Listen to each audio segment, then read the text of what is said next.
Okay, so, this is the first video that I'm ever posting. Of course I look like total shit, but that's because I'm currently withdrawing from Suboxone. I was an addict for many years and went to rehab in 2012, and was clean the entire time, basically till now. Clean. Last year I had shoulder surgery, and it was really awful, and I couldn't stand not being put on pain medication, and I was given way too much pain medication. I'm currently in Los Angeles, and a lot of doctors are really lenient with prescribing pain medication and benzos and other stuff. And anyways, I was on the really high dose of pain medication, like 60 milligrams of morphine, like 180 milligrams of oxycodone a day, which is way too much.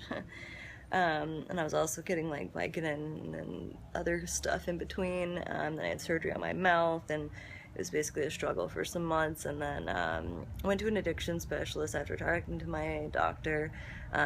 He wanted to put me on Suboxone. I'd taken Suboxone when I was in rehab, but only for a week, just to help with the withdrawal or whatever. And I personally think it should never be used for longer than a week or two.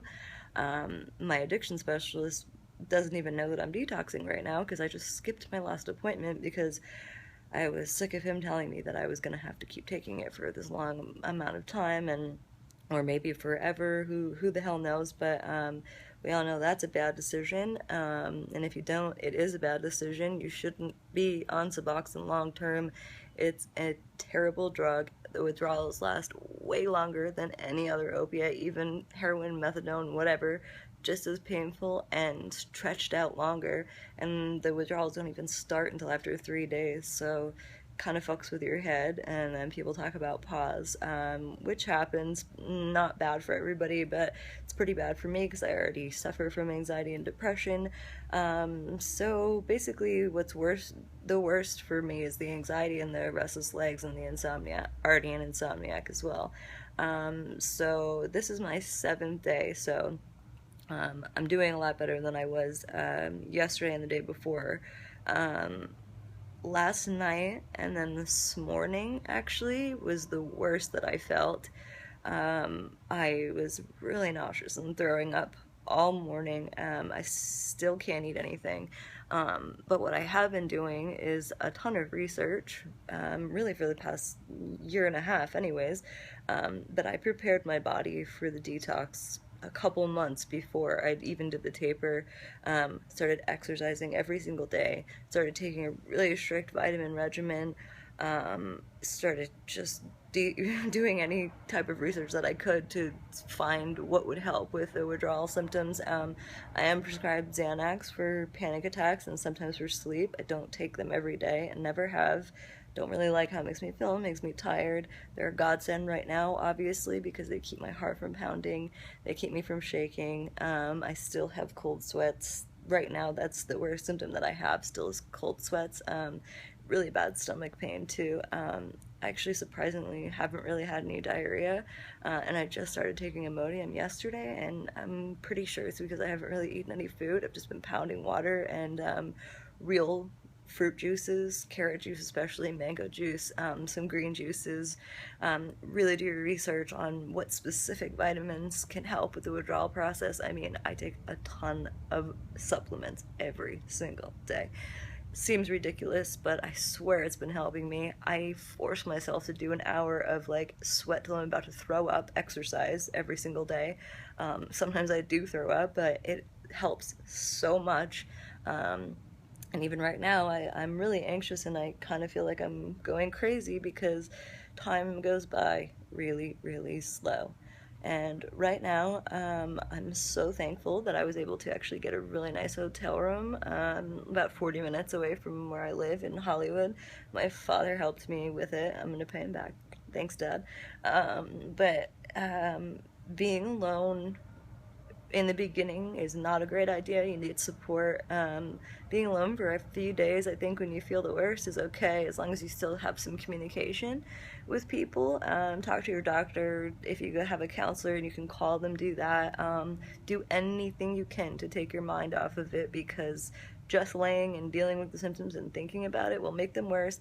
And honestly, I just think that it will drag it out longer. I've been through withdrawals before. I have a lot of experience with it, unfortunately. But I am doing much better now. It's day 7. I wish I had made a video sooner so you could see how really awful I was, like yesterday and the day before. I know now that it'll probably be another couple weeks before I start to feel any type of normalcy again, because I was on the Suboxone for almost 5 months, again, way too long. But I plan to make a couple more videos during the process. I'm actually leaving LA in a couple of weeks to go back to my hometown in Maine for the summer, because I'm going through divorce right now as well. So yeah, a lot of stuff that I could talk about, but I basically just wanted to talk about the sub detox and just say that it's possible, and that if you have support and the right frame of mind and the right information, then you can do it. And I'm personally, like, I don't know, I like talking to people and reaching out to people, and if you have any questions, feel free to ask, and I will check back on to see if anybody even cared or actually watched the video, if you have any questions. But yeah, right now I'm gonna go try to eat something because I'm starting to feel hungry, even though I'm nauseous, and then probably try to exercise again and go back in the hot tub here, which has been really great. Thanks for taking the time to view this. I know a lot of people suffer from addiction, and a lot of people are really naive to any facts about Suboxone, especially the fucking medical community, which is a joke to me. But yeah, thanks for your time, and if you are going through the same thing as me right now, hang in there, get through it. Your life will be so much better afterwards. Yeah, it's just, don't be a slave.